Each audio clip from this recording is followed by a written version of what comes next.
De la naissance d'un enfant au transfert d'un patrimoine, chaque situation est unique et mérite d'être bien vulgarisée par des conseillers dans le domaine. Voici la chronique des bonsconseils.com avec Éric Veilleux et Bernard Paquette, conseillers en sécurité financière chez Des Bons Conseils Incorporés. Eh bien, vous cherchez de bons conseils économiques. Cette semaine, il est avec nous, Bernard Paquette, desbonsconseils.com. Comment ça va? Ça va très bien, Adam. Merci. Ben oui, malgré la neige, tout va bien aujourd'hui. J'aime la neige, moi, alors Tout c'est une bonne nouvelle. C'est une très bonne nouvelle. Donc, conseiller en sécurité financière, aujourd'hui, Bernard, tu veux nous parler, un peu d'assurance. On va commencer par ça. Assurance simplifiée. Exact. Ben, on va parler aujourd'hui d'assurance vie. Donc, pour commencer, il y a deux grandes lignées d'assurance vie. Il y a de l'assurance vie de type permanente, puis il y a de l'assurance vie de type temporaire. Bon, ben, pour expliquer un peu les deux, l'assurance vie qui est permanente, ça va être pour couvrir un besoin d'assurance à vie. Donc, les derniers frais, les frais d'enterrement. On peut avoir le désir de laisser un héritage à nos enfants. Ça peut être pour payer de l'impôt aussi au décès, devenant le cas que j'ai des blocs à revenus ou que j'ai un chalet exact qui a une imposition au décès, bien, c'est couvert par de l'assurance vie permanente. Par la suite, il y a de l'assurance aussi qui est dite temporaire. L'assurance temporaire, on va l'utiliser pour couvrir une période précise. À notre dernière rencontre ensemble, Amanda, je parlais de la période à charge, qui est la période où les enfants des gens vont être complètement dépendant de mon revenu. Donc, ça peut couvrir une période comme ça. Ça peut couvrir des dettes comme une hypothèque, un paiement de voiture. Ça peut payer aussi une convention de rachat d'actionnaires pour des entrepreneurs qui sont associés ensemble. Alors ça, c'est un besoin qui est dit temporaire. Donc, le processus d'entrée de jeu pour acquérir, que ce soit une assurance vie permanente ou temporaire, est sensiblement le même. Donc, par la bande, il faut répondre à un questionnaire de santé et d'autres questions que je vais discuter un petit peu avec vous, avec votre courtier ou avec une infirmière. OK. Juste voir, temporaire versus permanente. Permanente, ça reste quand même un placement parce que même si tu ne décèdes pas, il y a quand même une valeur qui augmente à chaque année que tu peux décider de reprendre après 10, 20, 30 ans. Est-ce que le temporaire, c'est la même chose? La valeur de rachat, finalement? Bien, il y a des produits qui s'appellent temporaires 100 ans, qui sont dans la classe des couvertures permanentes, mais qui n'accumulent pas ce qu'on appelle des valeurs de rachat à l'intérieur. Parce que oui, comme tu as mentionné, Ada, c'est important, une assurance vie permanente, c'est un placement.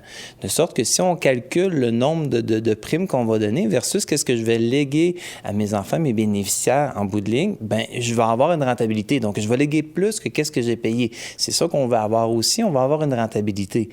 Donc, puis dans la même ligne aussi, les produits permanents, on peut avoir des payables rapides. Ça peut être des payables 8 ans, 10 ans, 20 ans. Puis bien entendu, plus je le paie dans une courte durée, plus le rendement, qu'est-ce que j'ai payé versus qu'est-ce que ça va rapporter à mes bénéficiaires, va être élevé. Donc, c'est une très bonne question. C'est effectivement un rendement.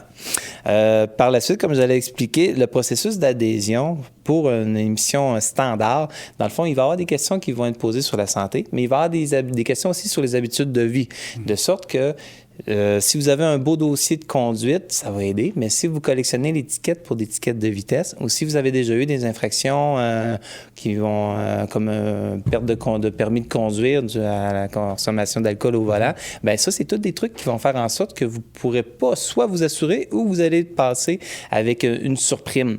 Est-ce que c'est carrément rejeté ou justement on peut payer plus cher pour l'avoir pareil? Donc, c'est important avant de remplir une soumission, quand on rencontre les clients, tout d'abord, quand on va parler à monsieur, madame, tout le monde, comment va la santé, tout le monde semble aller numéro 1. Jusqu'à temps qu'on commence à poser des questions, puis on se rend compte des fois que c'est pas nécessairement la personne qui a des problèmes de santé, mais ça peut être son entourage. Donc, si mon père, ma mère ont eu des problèmes de cœur, ont été diabétiques, ont eu des problèmes de santé qui peuvent être héréditaires, bien, ça peut affecter aussi mon assurabilité. Puis rendu là, dépendamment de c'est quoi qui va accrocher dans la proposition, bien, il y a manière de passer dans le standard avec certaines compagnies sans surprime, sans exclusion, mais sinon, si on est pour avoir une surprime, il y a des produits qui appellent à émission simplifiée, qui font en sorte que l'adhésion va être un peu plus ouverte sur une grande gamme de produits, puis qui vont couvrir aussi bien qui vont couvrir en permanent, qui vont couvrir en temporaire, mais sans avoir de surprime. Alors, la deuxième partie de ma chronique va porter vraiment sur l'émission simplifiée. Comment ça fonctionne, ça, tout d'abord, ça va être des questions qui vont venir en bloc. Donc, pour le produit que je connais, émission simplifiée, qui est le plus simple, pour être assurable, la seule question qu'on doit répondre, c'est suis-je fumeur ou non-fumeur? À partir de là, je suis accepté. Ça s'appelle une émission garantie. Si t'es non-fumeur, t'es rejeté ou? Non, t'es assuré dans les deux cas. Bien entendu, on s'entend que si je suis fumeur, mon espérance de vie va être calculée plus bas. Donc, par le fait même, la prime va être plus élevée. Okay. Puis plus on vieillit en âge, plus on se rend compte que fumer, c'est vrai que ça coûte cher. Est-ce que juste fumer, parce qu'on sait, bon, là, le cannabis est légal présentement, la consommation de drogue, est-ce que ça peut être aussi quelque chose qu'on doit déclarer aux compagnies d'assurance? On doit le faire. Il faut vraiment jouer franc jeu avec notre courtier parce que lui, c'est son travail de trouver quel type de compagnie vont accepter puis vont prendre le risque de faire la couverture. Parce que rendu là, cacher une information importante pour mon assurabilité peut faire en sorte que mon contrat soit nul. Ils ne payeront pas. Tu vas payer une assurance pendant 20 ans puis ils ne te donneront pas une scène. Exactement. Donc, rendu là, il existe des compagnies qui vont te couvrir. Fais-le fair. Alors, explique de long en large qu'est-ce qu'il peut avoir eu comme problème, puis des trucs qu'on pense pas nécessairement. Tout à l'heure, je parlais de la conduite dangereuse. Si je fais de la compétition de motocross, si je fais de la plongée en apnée, il y a plusieurs trucs qu'on n'imagine pas nécessairement qu'il y a un risque, mais que les compagnies d'assurance, eux, vont calculer sur un risque. Parce que les compagnies d'assurance, plutôt la tarification, je les vois un peu comme des hypocondriaques. Eux, s'il y a une zone grise, pas gris, c'est noir. OK. Puis une chose qui est importante aussi, dès qu'on est en attente d'un résultat ou qu'il y a un test qu'on s'apprête à passer, on peut rencontrer notre courtier, mais il n'y aura aucune démarche de commencer parce que pas une compagnie d'assurance qui vont embarquer dans ce risque-là. Aussitôt que quelque chose de commencé dans le fond, puis qu'on ne sait pas le résultat du test ou quoi que ce soit. Puis ce que je parlais tout à l'heure, les émissions simplifiées, j'ai parlé un peu de l'émission garantie. De la manière que ça fonctionne, quand c'est des émissions garanties, les 2 premières années, la compagnie d'assurance vont uniquement couvrir le décès qui est accidentel.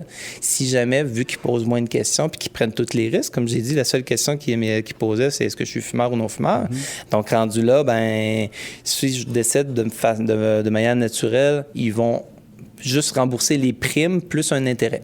Par exemple, j'ai donné 1 000 $ de prime à 3 %, fait qu'ils vont verser le 1 000 plus le 3 %.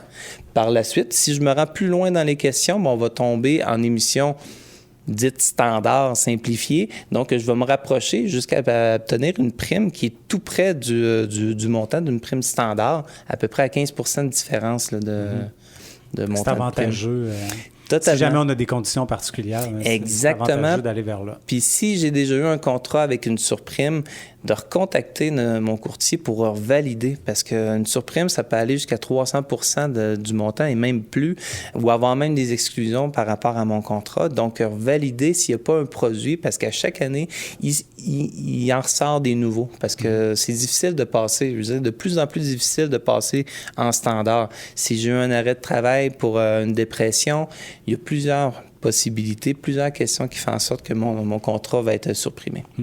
En terminant, il nous reste une petite minute. Est-ce que vous avez sorti avec la Maison de la Famille un don spécial pour Noël? Je ne sais pas si tu peux nous en parler. Exactement. Est-ce que les objectifs commencent à monter un petit peu? Oui. La première semaine, le temps que ça se partage un peu, on a une belle lancée. Donc, je réexplique un peu le but de la fondation ou dans le fond, l'événement. C'est Éric Veilleux des Bons Conseils puis David Loubier de David Design Pub qui ont parti le mouvement. Leur but, c'est d'amasser un 5 000 $ pour la Maison de la Famille Beaucey-de-Chemin. L'argent, dans le fond, va s'en aller aux familles en besoin.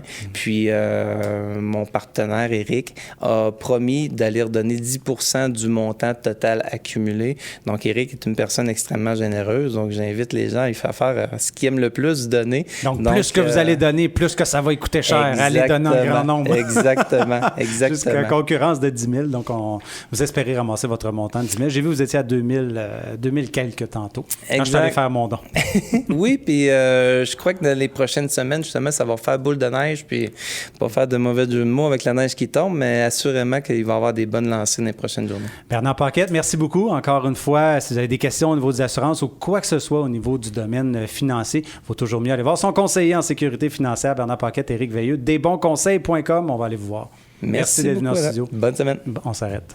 Desbonsconseils.com vous a été présenté par Éric Veilleux et son équipe située au 135-25 boulevard Lacroix à Saint-Georges. De la naissance d'un enfant au transfert d'un patrimoine, différentes stratégies s'offrent à vous. Parce que chaque situation financière est unique, vous devez vous assurer d'en tirer le maximum. Notre équipe d'expérience est là pour vous donner les bons conseils dont vous avez besoin. Communiquez avec nous au 228-72-24 ou desbonsconseils.com.